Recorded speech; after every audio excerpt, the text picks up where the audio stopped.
even the likes of Steven Spielberg feel this is important. Incidentally, if you can imagine how much money it costs to finance Steven Spielberg to make a 90-minute movie, if you can just imagine, if you contract with him to be the executive producer to pay for a movie that he produces, can you imagine how much money it's going to cost you? Because he doesn't go cheap. Well, he made a 19 hours television series. 19 hours. Somebody financed him to the tune of 19 hours for Steven Spielberg to make a television series called Taken, in which that was one of his most important subjects in his life, is this concept of aliens taking people. Not just reptile aliens, but the whole concept of other world entities coming and kidnapping humans. And so it was called Taken. Well, the movie Taken was actually comes from a book by Dr. Karla, a lady doctor, who was probably the best UFO researcher in the world.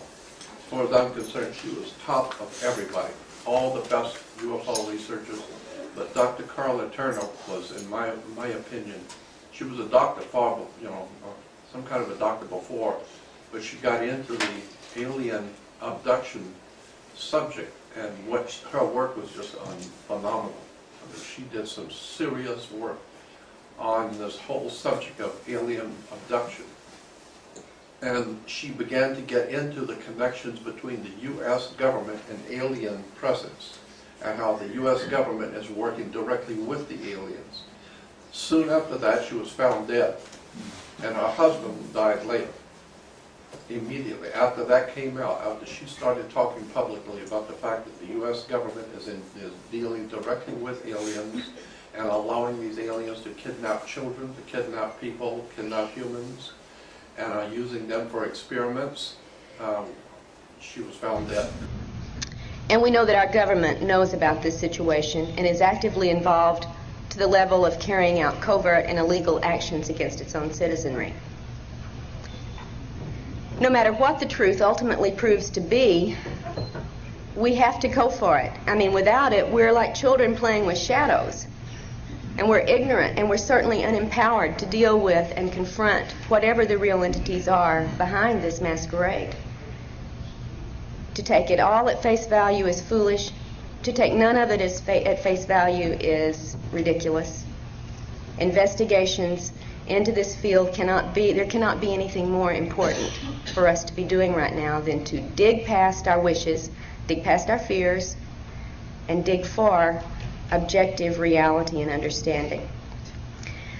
Well, that's the sermon for this morning, folks. What I'd like to do with the rest of my time is to show you and make brief commentary on some of the illustrations and photographs from the women in Taken, and I'll ask the gang over there in the corner to start the video. And before you do, Craig, just a moment.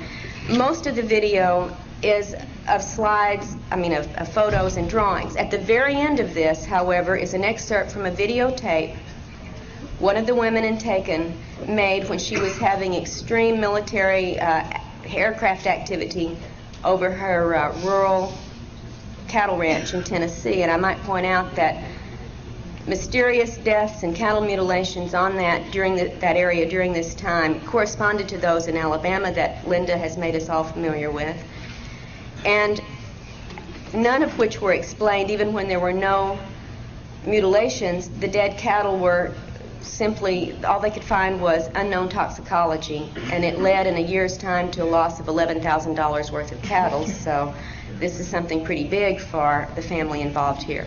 So there will be a little bit of video at the end of this. So Craig, let's go for it. This is the farmhouse in Indiana in 1954, Pat and her siblings and her mom. This is where the aliens abducted the family, and then the next morning the military came and sequestered them.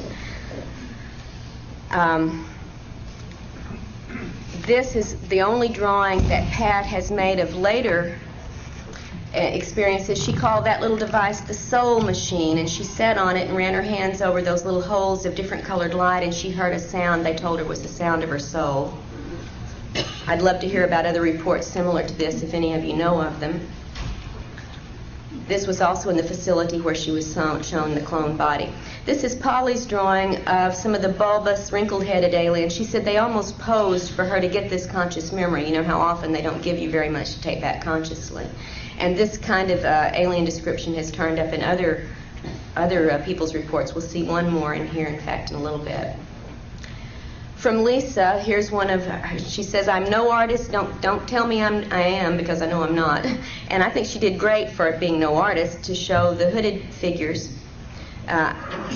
These are less frequently reported, but this one she was able actually to see some facial features where very often the hood completely obscures them.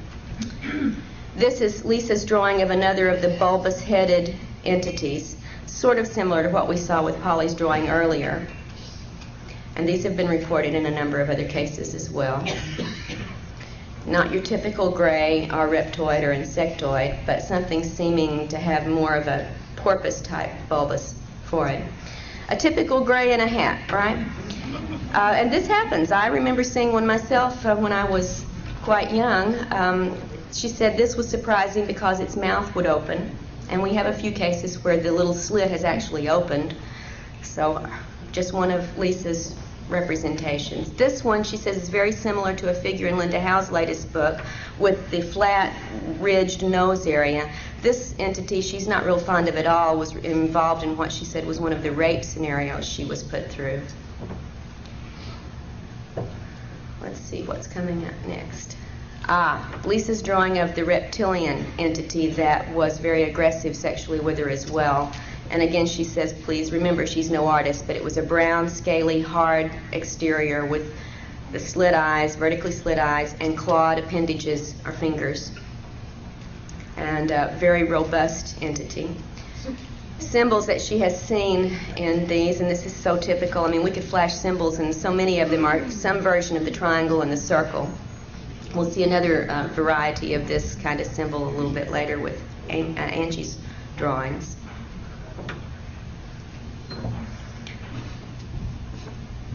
From Anita in Texas, this is a drawing of what she called the tan ones, and she makes a very big distinction between the tans and the grays. She said the grays could care less about us. They're very official or impersonal, but the tans seemed to go to a great deal of trouble to make her want to love them and to elicit love from her. She remembered at one point patting it on the face and saying, too bad it's not real.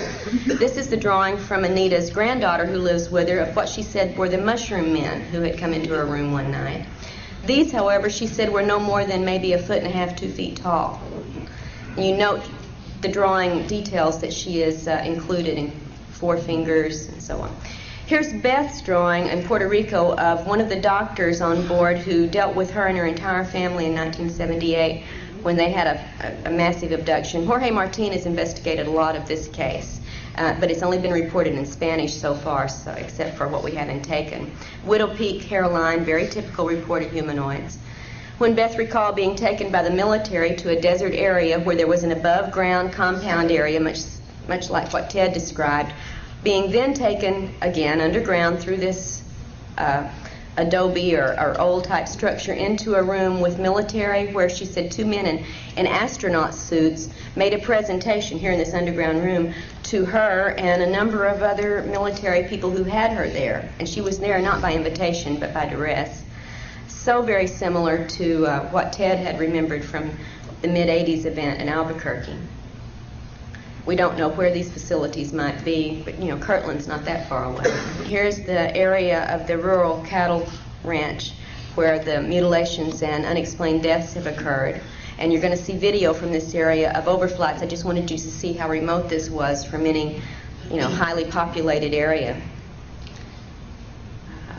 One of the unexplained deaths, this was not a mutilation, it was the report from the vet was unknown toxicology, and there were a number of other cases both in the Tennessee and Alabama area during this time. But there were also mutilations among the cattle on Angie's property. There's one that seems to be almost an interrupted mutilation. I'd love to get Linda's analysis of this. You see a triangular patch of skin has been cut but not taken off yet. The jawbone has been cleaned.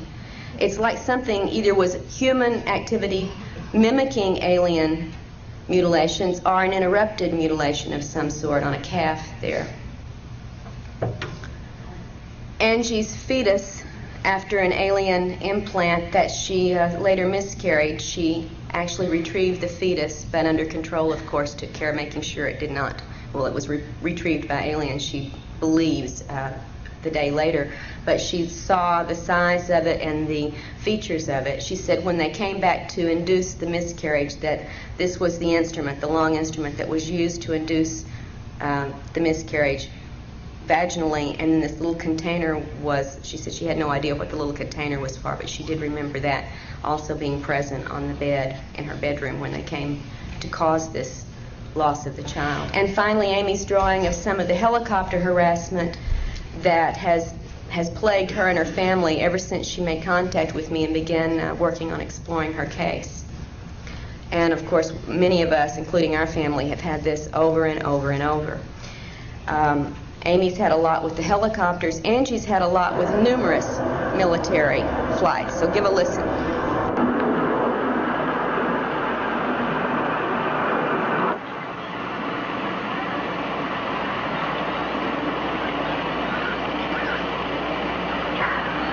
The second time it circled. It's February 22nd, 1:35 p.m.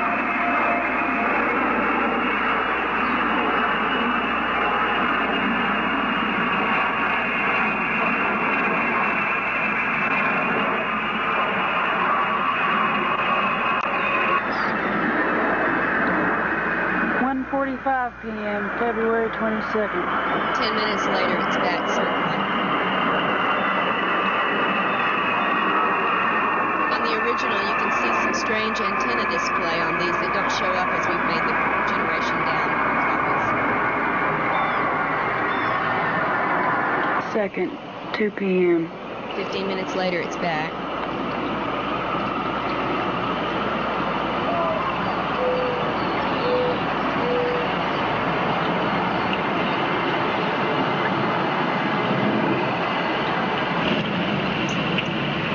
(2:15 p.m., February 22nd. 15 minutes later, it's back.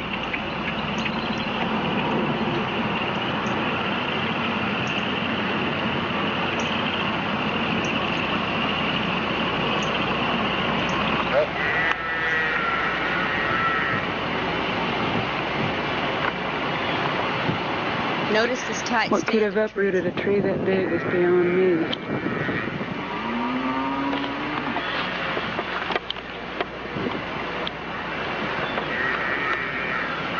February 23rd. This is the day after the repeated overflights. There had been rain, but no storm that night.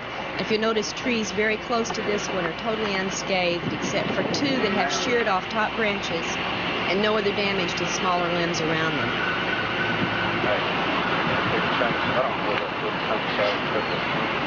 Perhaps it's just coincidental, but it was the day following all of this activity, so she wanted to include it in case there was a relevance. You can see there was living wood. It was not a dead tree, albeit this would make you think so. We have samples from the tree, and it was still alive at the time this occurred.